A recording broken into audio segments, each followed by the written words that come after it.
Всем привет! Рассказываю рецепт приготовления тирамису. Тирамису состоит из двух частей.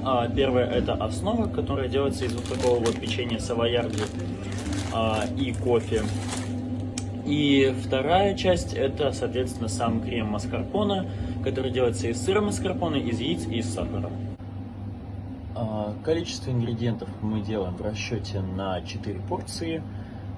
И для начала давайте отделим белки от желтков.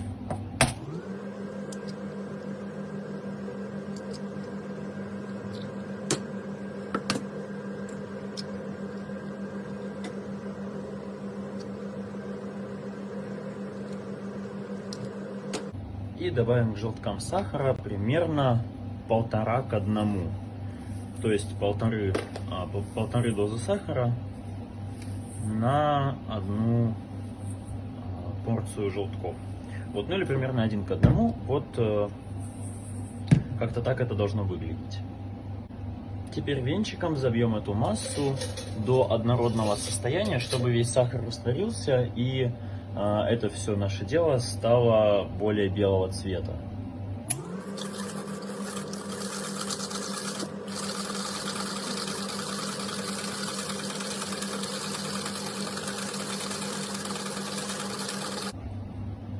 Как вы можете заметить, сахар у нас почти растворился. Если не все растворится, это ничего страшного. Сахар потом растворится уже в готовой массе. И уже желтки с сахаром чуть-чуть побелели. В принципе, вот это вот их правильное состояние. Затем добавляем примерно половину полукилограммовой упаковки сыра маскарпоне.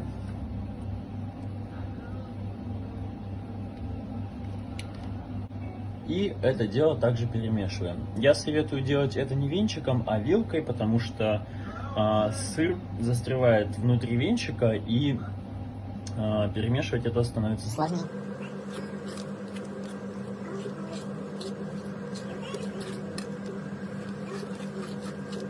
Самое важное в приготовлении тирамису — доводить все до однородности, чтобы крем, который у нас получится в итоге, был без комочков, без каких-то лишних деталей, которые будут выбиваться из вкуса.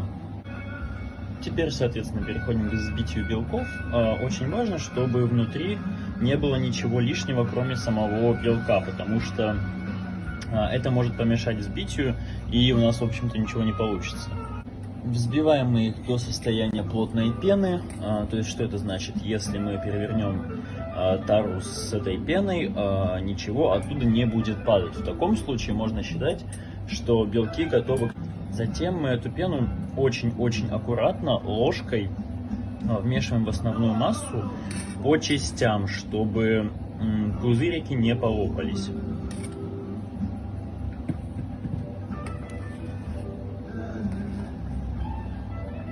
В итоге у нас получается вот такой вот нежный крем маскарпоне. И, соответственно, переходим к основной части. Выливаем 2 двойных эспрессо в тарелку. Обратите внимание, эспрессо должен быть очень хорошо настроен, потому что от этого зависит вкус всего тирамису.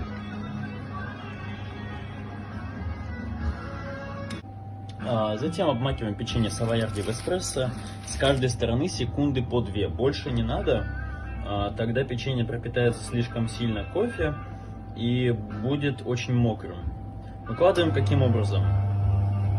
2 палки вниз, затем наш уже приготовленный крем не очень толстым слоем, и еще одну палку сверху.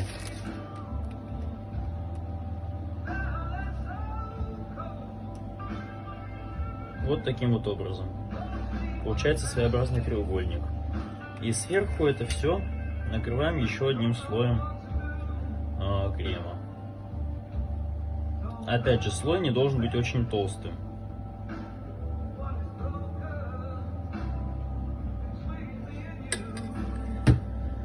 Затем, после того, как у нас будут готовы все тирамису, мы их оставляем в холодильнике часа на 3. 3 часа хватит, чтобы